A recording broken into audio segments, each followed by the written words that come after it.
to the UK tomorrow before heading to Ireland. But today the talk was about his joint news conference with Theresa May.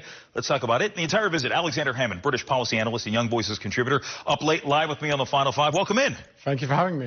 Good to have you here. So you've been watching this play out this week. First impressions, we know the president, there was a lot of talk going into Twitter disputes and whatnot. But when you see the actual meeting, meeting of the two sides, what's been your takeaway so far? Well, I think for him, he's kind of having a ball at the moment. I think he really enjoys being in the UK, having royal treatment, having the red carpets rolled out for him. He told Nigel Farage in a private meeting earlier today that he's really enjoyed his time. And obviously his mother is from the UK, right. So he's got the ancestral heritage. And that's why I think he's had such a nice time. You can't deny, I mean, we know President Trump, the pomp and circumstance really is something that appeals to him here. Yes. We know that he talked with Theresa May today. There was the joint press conference. A lot of focus on Brexit, a lot of talk about how she's handled it and really what the president thinks should be the path forward. He had some opinions here. How do people respond in the UK when you have an American president coming here and saying, this is how I think you should be handling your affairs? Well, it's kind of mixed results. We mustn't forget a few years ago, Barack Obama came over to the UK before we had the EU referendum for Brexit. And he said, if you vote to leave, that you'll be put to the back of the queue, meaning we'll be last in line for a trade deal. Right. So it's very good for the UK folk that Donald Trump is now saying, no, you guys will be first in line. You will absolutely try and do a free trade agreement with you as soon as possible.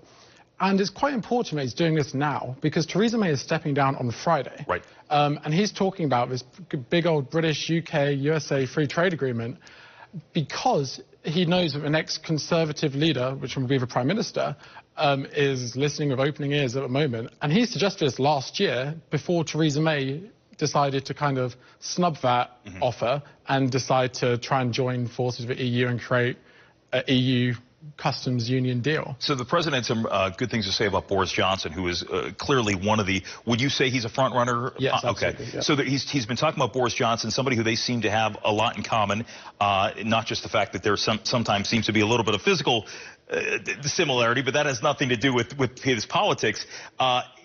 What would the president's dynamic be if you had a Boris Johnson in control of the UK moving forward? Would that be, I would assume to be a much more symbiotic relationship? Yeah, absolutely. And as I said, that's why he's bringing it up now, because Boris Johnson, he's actually an American citizen as well. He's got dual nationality. So like Trump has roots with the UK, Boris Johnson has roots with the USA. And he's talked about how instead of being bound to an EU customs union, we can instead move to the USA and have a big free trade agreement there. So they've got the mutual ideological free trade sympathies, which we're trying to pursue now. So we talked earlier about the crowds out there and the idea of protesters. There have been a good number of protesters out there. Before we came on the air, we were talking earlier. You know, we see them out there. We see the flags. We see the balloons. You're saying that you don't believe necessarily this is would it be proper to say an indication of the sentiment there? Well, I think the British public does dislike Donald Trump in general. All the opinion polls does seem to show that. But I think what's quite important is I agree for their right to protest. That's absolutely fine.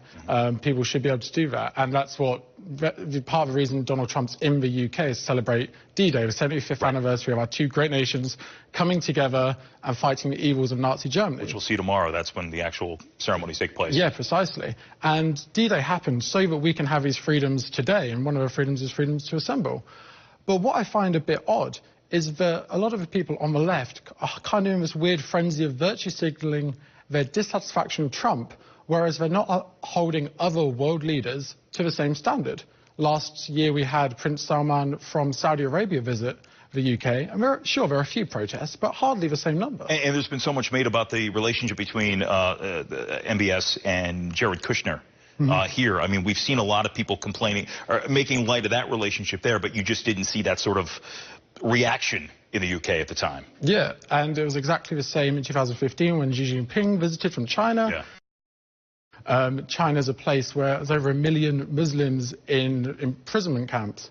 They have no freedom of press, no political rights, whereas Jeremy Corbyn was more than happy to go to the state banquet with Xi Jinping, Whereas when he got invited to the Trump state banquet, he said, no, I'm not going to do it. And instead he led a march and protest against him. Before I let you go, what hurts the U.S.-UK relationship more, when you have somebody like Jeremy Corbyn, the Labour leader, who won't meet with the U.S. president, or has it been the relationship that we've seen over the last couple of years in the Trump administration with the U.K.? Well, I think what's exciting is going forward from Friday, once Theresa May steps down, we will now have an option to revitalise our UK-USA partnership. Yeah. He said it was Donald Trump said it was the greatest partnership the world has ever seen. Yeah. So that's what's exciting going forward, and especially with the EU negotiations ramping up, as we've got a new Prime Minister, they now have an option of pursuing a UK-USA free trade agreement, and we're not fully reliant on the EU. This is far from over, but Alex, thanks for coming in tonight. Thank you for having me. Great seeing you.